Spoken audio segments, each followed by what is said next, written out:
Welcome to RK tailoring aari and embroidery classes. இன்றைக்கி stitching கிளாஸஸில் என்னுடைய ஸ்டூடெண்ட்ஸ் ரெடிமேட் சுடிதாரில் எப்படி கை வைக்கிறது சொல்லிக் கொடுங்க அப்படின்னு சொல்லி கேட்டிருந்தாங்க.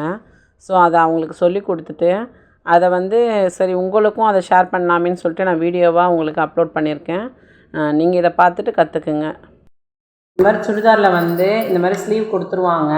அது அட்டாச் பண்ண தெரியாது நிறைய பேருக்கு. கடையில் கொடுத்து தான் நம்ம தைப்போம். ஸோ இது எப்படி அட்டாச் பண்ணுறது நீங்கள் பார்ப்போம். இந்த மாதிரி ஸ்லீவ் கொடுத்தாங்கன்னா ஃபஸ்ட்டு பாட்டம் 2 ஃபோல்டிங் மடித்து இப்படி ஸ்ட்ரைட்டாக தைச்சிடணும்.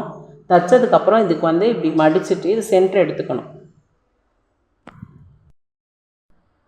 இப்படி சென்டர் மடிச்சுட்டு இது ஆர்காட் போட்டுட்டோன்னா சென்டர் வந்துடும். இப்படி சென்டர் வந்ததுக்கப்புறமா இந்த சுடிதாரோடைய இந்த ஆம்ஹோல் கிட்ட இருக்கிற பேஜில் கொஞ்சம் பிரிச்சுக்கணும். அப்படி பிரிச்சுட்டு இது சென்டர் இருக்குல்ல, இந்த சென்டர் தூக்கிட்டு கரெக்டாக இந்த சென்டர் மேலே வைக்கணும்.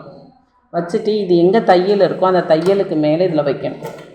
பார்த்துக்கோங்க. இதை கரெக்டாக அந்த சென்டருக்கு மேலே சென்டர்னா 1 இன்ச்சில் வைக்கணும். நீங்கள் வச்சுட்டு அந்த 1 இன்ச்சிலேயே கரெக்டாக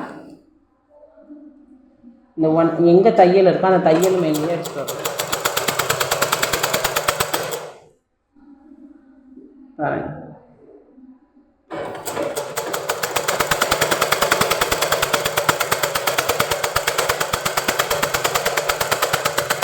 இங்கே கிட்ட வரும்பொழுது ரஃப் அடிக்கணும். ரஃப் எப்படி அடிக்கணும் அப்படின்னாக்கா, இப்படி தூக்கிட்டு துணியை இழுத்துட்டு திருப்பி இப்படி தூக்கிட்டு இப்படி இழுத்துட்டிங்கன்னா உங்களுக்கு ஒரே இடத்துல 2 தடவை தையல் விழுந்துடும். அந்த மாதிரி விழுந்துருச்சுன்னா இது ஸ்ட்ராங்காக இருக்கும், பிரியாது.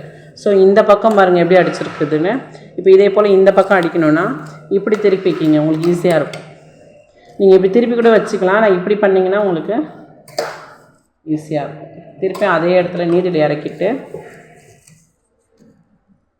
கரெக்டாக கிளாத்தை வச்சுட்டு அதே 1 இன்ச் கேப்பில் தைக்கணும்.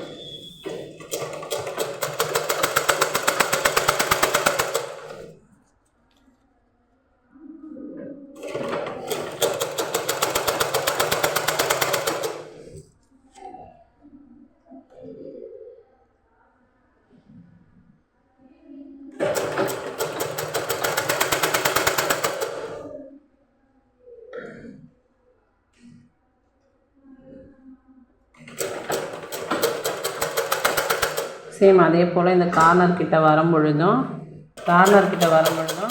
இந்த மாதிரி நீங்கள் ப்ரெஷர் தூக்கிட்டு விட்டு இழுத்துட்டிங்கன்னா ரஃப் தையல் விழுந்துடும்.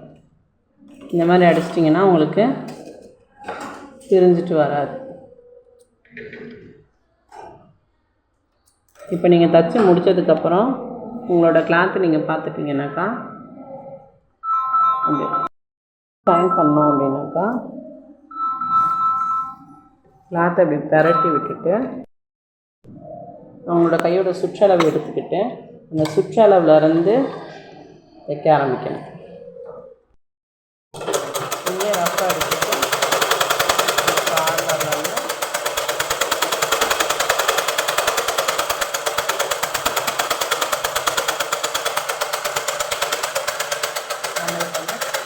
அடி வரைக்கும் நமக்கு எவ்வளோ தையல் வேணுமோ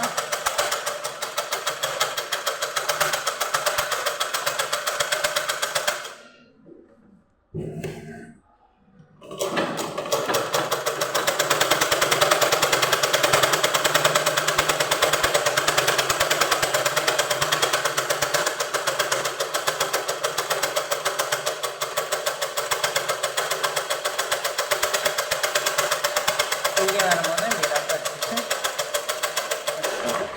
இது முடிச்சாச்சு. அவ்வளோதான்.